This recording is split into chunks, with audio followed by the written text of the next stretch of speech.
Hello everyone, how are you all doing? I hope all of you are doing great. So as you all know, we are doing chapters from class 6 New NCERT for social science. We have already done 2 chapters. We are doing chapter number 3. इसके भी 2 parts already हम cover कर चुके हैं. इस video में हम part 3 ये इसका last part है देखने वाले हैं. So चलिए सबसे पहले हम summary देख लेते हैं. अभी तक हमने जो भी पढ़ा है फिर chapter को continue करेंगे और इसकी worksheet को भी solve कर लेंगे. आई होप अभी तक जो भी हमने वीडियोस बनाई है या चैप्टर्स कवर किए हैं आपने सभी चैप्टर्स की वीडियो देखी है. सभी चैप्टर्स के लिंक्स डिस्क्रिप्शन बॉक्स में है. Please go through that. Okay, then you can continue with this last part of chapter number 3. So let's see the summary. The surface of earth is not the same everywhere. Earth का जो surface है हर जगह पर same नहीं है. इसके अलग अलग टाइप्स के लैंडफॉर्म है. Mountains, plateaus and plains are different landforms of the earth. ये 3 टाइप के लैंडफॉर्म्स हमने पढ़े. Mountains, plateaus and plains. A mountain is a natural elevation of the earth surface. और surface पे एक natural elevation होता है जिसको हम mountain कहते हैं. Now, a plateau is an elevated flat land. It is a flat topped table and land standing above the surrounding area. A plateau may have one or more sides with steep slopes. Plateau हमने देखा था अपने surrounding area से ऊंचा रहता है और इसका जो top है वो flat रहता है, इसीलिए हम इसे table land भी कहते हैं. फिर Deccan plateau is one of the oldest plateau. ये हमने देखा था कि जो डेक्कन प्लेट्यू है इंडिया के साउथ पार्ट में, जो मैंने मैप में येलो कलर से दिखाया था, वो ओल्डेस्ट प्लेट्यू है वर्ल्ड का. और तिब्बत प्लेट्यू को हमने देखा था highest plateau in the world है, इसलिए इसे रूफ ऑफ द वर्ल्ड भी कहा जाता है. फिर हमने देखा था plains are generally stretches of flat land. They are not very high from the sea level. Sea level से इनकी हाइट ज्यादा नहीं होती है. Plains are generally thickly populated region of the world. यहाँ पर पॉपुलेशन बहुत ज्यादा होती है प्लेन रीजन में. Human habitation is found on different kinds of landform but population varies on these landform.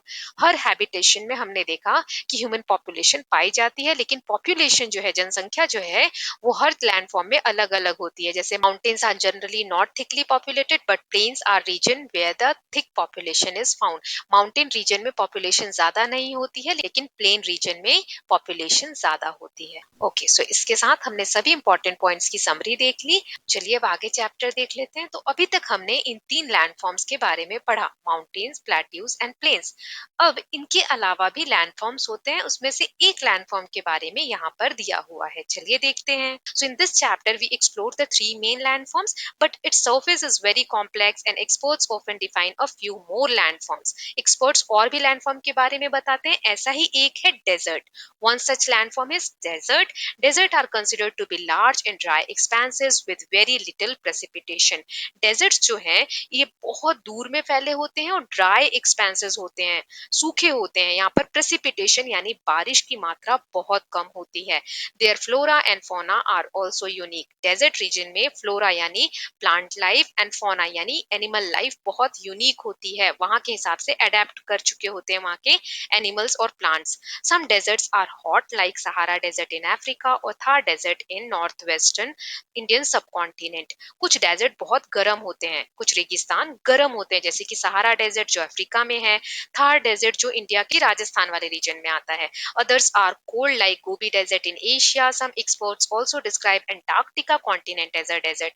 कुछ डेजर्ट्स ठंडे होते हैं जैसे कि गोबी डेजर्ट इन एशिया, या फिर एक्सपर्ट्स तो एंटार्क्टिका जो कॉन्टिनेंट है उसको भी कोल्ड डेजर्ट बोलते हैं. कोल्ड डेजर्ट वो होते हैं जहाँ पे हर समय बर्फ जमी रहती है. चलिए इन डेजर्ट्स को एक बार हम मैप पे देख लेते हैं, फिर आगे रीड करेंगे. तो सबसे पहले हमने हॉट डेजर्ट्स देखे. सहारा डेजर्ट ये अफ्रीकन कॉन्टिनेंट में जो रेड पोर्शन है पूरा, ये सहारा डेजर्ट है. इंडिया के नॉर्थ वेस्टर्न पार्ट में राजस्थान वाला रीजन जो है, यहाँ पर आप देख सकते हैं ये मरून कलर से रेड कलर से आपको दिख रहा है थार डेजर्ट. ओके, देन हमने देखा कोल्ड डेजर्ट्स, तो ये गोबी डेजर्ट है एशिया में. यहाँ चाइना और मंगोलिया के बीच में आप देख पा रहे हैं, यहाँ पर गोबी डेजर्ट है, ये कोल्ड डेजर्ट है, यहाँ हमेशा बर्फ जमी रहती है. देन अंटार्कटिका जो कि कॉन्टिनेंट है, इसको भी एक्सपर्ट्स क्या कहते हैं, कोल्ड डेजर्ट की कैटेगरी में रखते हैं. ये सबसे नीचे आपको मैप में दिख रहा है, राइट. चलिए अब आगे रीड करते हैं. Despite harsh living conditions humans have adapted to most of the desert. इतनी हार्श कंडीशन होने के बावजूद, मतलब बहुत गर्म है डेजर्ट या बहुत ठंडे हैं, फिर भी लोगों ने वहां के कंडीशन को अडेप्ट कर लिया है और वहां पर रहते हैं। In India, communities living in Thar Desert or migrating through it hold rich cultural traditions such as folk songs and legends related to the desert. India के थार डेजर्ट में, थार मरुस्थल में जो राजस्थान में आता है, वहाँ की जो कम्युनिटी है उनके पास इतना रिच कल्चर है कि वहाँ के फोक सॉन्ग्स, जो वहाँ के गीत हैं या फिर लेजेंड्स यानी पुरानी कहानियां हैं, उनको आप सुनेंगे तो आपको पता चलेगा कि उनका कल्चरल हेरिटेज कितना विशाल है। The diverse way in which humans have made all landforms their home is a testimony to our adaptability and resilience.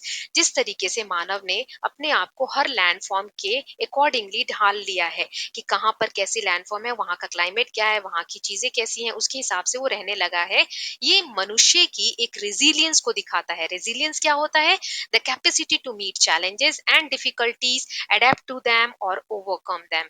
ऐसी कैपेसिटी, ऐसी काबिलियत जिसके थ्रू हम कहीं की भी कंडीशन को अपना लेते हैं, वहीं के हिसाब से ढल जाते हैं और वहां के चैलेंजेस को पार करके आगे निकल जाते हैं। सो ये जो मनुष्य की काबिलियत है, इसे हम रेजिलियंस बोलते हैं। अब यहाँ पर लैंडफॉर्म से रिलेटेड एक पैराग्राफ दिया गया है, रीड करते हैं।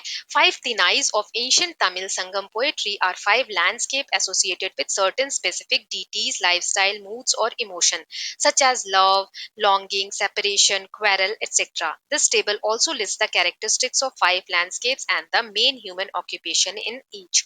देखिए, ये जो पैराग्राफ है, ये तमिल भाषा की एक संगम पोएट्री है, उस किताब से लिया गया है, जिसमें फाइव तिनाइज के बारे में बताया है। अब ये तिनाइज क्या होते हैं? तो ये लैंडस्केप होते हैं, एक तरीके से लैंड फॉर्म्स के बारे में बताया गया है। सो कौन सी तिनाई कौन से लैंड फॉर्म को रिप्रेजेंट करती है और वहां के रहने वाले लोगों का मेन ऑक्यूपेशन, मतलब काम क्या है, वो आगे टेबल में दिया गया है। देखिए, कुरिंजी, कुरिंजी माउंटेनियस रीजन को कहते हैं, पहाड़ी क्षेत्र को। यहाँ पर हंटिंग एंड गैदरिंग, शिकार करना और जंगलों से फूल फल इकट्ठे करना, ये वहां के लोगों का काम था। मुलई, ग्रासलैंड एंड फॉरेस्ट, ये जो ग्रासलैंड होते हैं, फॉरेस्ट होते हैं, इनको मुलई कहा गया है तिनाई में। और यहाँ के लोग कैटल रियर करते हैं, मतलब पशुपालन करते हैं। देन मरुदम, मरुदम मतलब फर्टाइल एग्रीकल्चरल प्लेन, मतलब खेती वाली जमीन, यहाँ पर फार्मिंग इंपॉर्टेंट ऑक्यूपेशन है।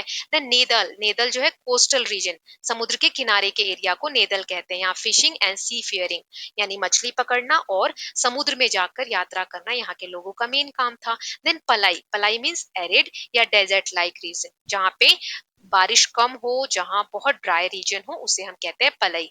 जर्निंग एंड फाइटिंग, यहाँ के लोगों का जैसे बंजारों का काम होता है, एक जगह से दूसरे जगह जाते हैं, उस तरीके का यहाँ का मेन ऑक्यूपेशन होता है। सो these five thinais constitute a different classification of the landforms that the one we have seen, but they reflect a keen awareness of the diverse regions and their characteristics.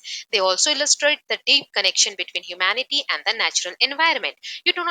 You do not need to remember the details of the tinais, but the concepts they reflect need to be understood. आपको ये तिनाइज याद करने की जरूरत नहीं है, लेकिन जो इसमें समझाने की कोशिश की गई है वो आपको समझना है।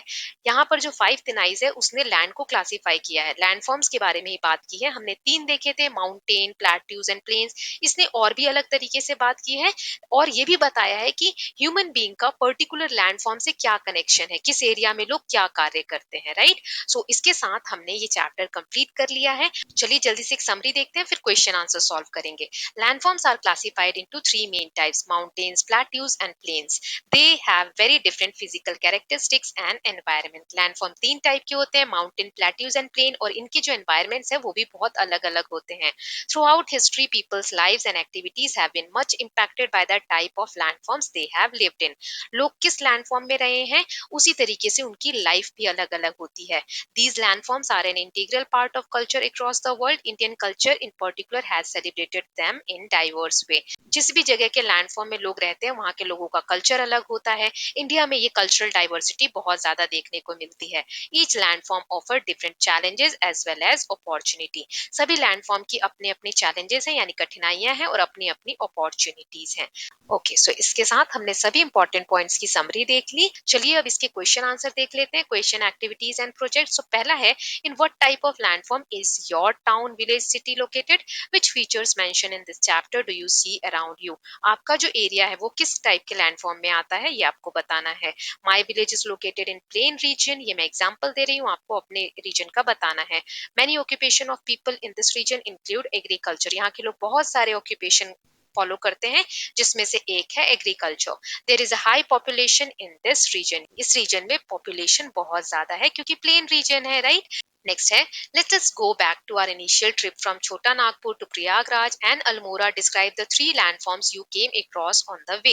आप छोटा नागपुर से अल्मोड़ा तक जाएंगे तो कौन कौन से लैंडफॉर्म देखेंगे? तो छोटा नागपुर में आप प्लेट्यू देखेंगे, प्रयागराज में आप प्लेन रीजन देखेंगे और अल्मोड़ा में आप माउंटेनियस रीजन देखेंगे। तो तीनों लैंडफॉर्म हमको देखने को मिल जाएंगे। नेक्स्ट है, list of you famous pilgrimage spot in India along with the landforms in which they are found. So मैंने आपको ऑलरेडी दो पिलग्रिमेज सोर्स दिए हुए हैं, ये वाले पहले भी बता चुकी हूँ, तो ये आप लिख सकते हैं। और किस लैंडफॉर्म में ये मिलते हैं ये भी हमने देख लिया। Next question, state whether true और फॉल्स। यहाँ कुछ स्टेटमेंट्स दिए हैं, हमें बताना है कौन से स्टेटमेंट सही है और कौन से गलत है। तो पहला है, the Himalayas are the young mountains with rounded tops. तो ये स्टेटमेंट गलत है, फॉल्स। क्यों? क्योंकि हिमालयाज हमने देखा था यंग माउंटेन है, लेकिन इनके टॉप्स राउंडेड नहीं है। कैसे हैं? कॉनिकल टॉप्स है ना, बिल्कुल ट्राइंगल शेप का बनता है, बहुत ऊंची इसकी चोटियां होती हैं। सो इसीलिए स्टेटमेंट फॉल्स है। Plateaus usually rise sharply at least on one side. Plateau जो होते हैं कम से कम एक साइड तो उठे हुए रहते हैं अपने सराउंडेड एरिया से, राइट। तो ये स्टेटमेंट ट्रू है। अगर आपको ये स्टेटमेंट समझने में दिक्कत हो रही है, please go ahead and watch all the previous part so that you can easily understand all the statements. Third है, mountains and hills belong to the same type of landform. Yes, mountains और hills लगभग same ही landform होते हैं, बस hills जो होते हैं वो ऊपर से राउंडेड शेप के रहते हैं और माउंटेन्स की कोनिकल पीक होती है। तो ये स्टेटमेंट ट्रू है। Then mountains, plateaus and rivers in India have the same types of flora and fauna. क्या माउंटेन्स, प्लेट्यूज और प्लेन्स, ये जो रिवर वाला एरिया होता है, इन हर जगह पर क्या फ्लोरा यानी कि प्लांट लाइफ एंड फौना यानी कि एनिमल लाइफ हर जगह सेम होते हैं? नहीं, ये स्टेटमेंट फॉल्स है, क्योंकि हमने देखा था माउंटेन रीजन में अलग टाइप के प्लांट्स होते हैं, प्लेन रीजन में अलग टाइप के प्लांट्स एंड एनिमल्स पाए जाते हैं, right. Then Ganga is a tributary to Yamuna.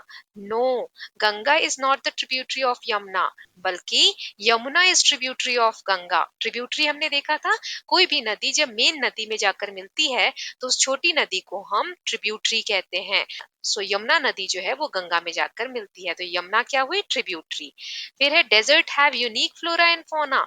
Yes, desert का एक यूनिक प्लांट लाइफ होता है और एनिमल लाइफ होता है, जो वहां के एनवायरमेंट के हिसाब से ढल जाते हैं। तो ये स्टेटमेंट सही है।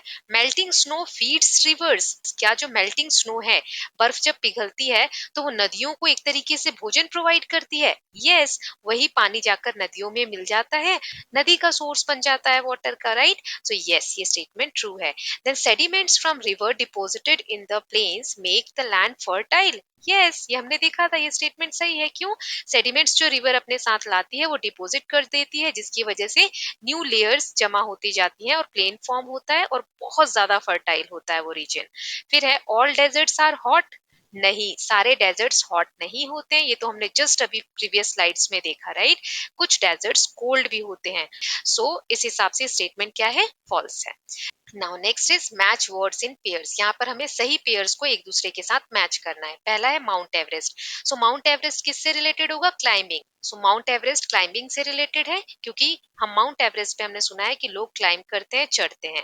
देन राफ्टिंग, राफ्टिंग जो है वो रिवर से रिलेटेड है, रिवर में राफ्टिंग की जाती है इस तरीके से। ओके, आप यहाँ देख सकते हैं इमेज में।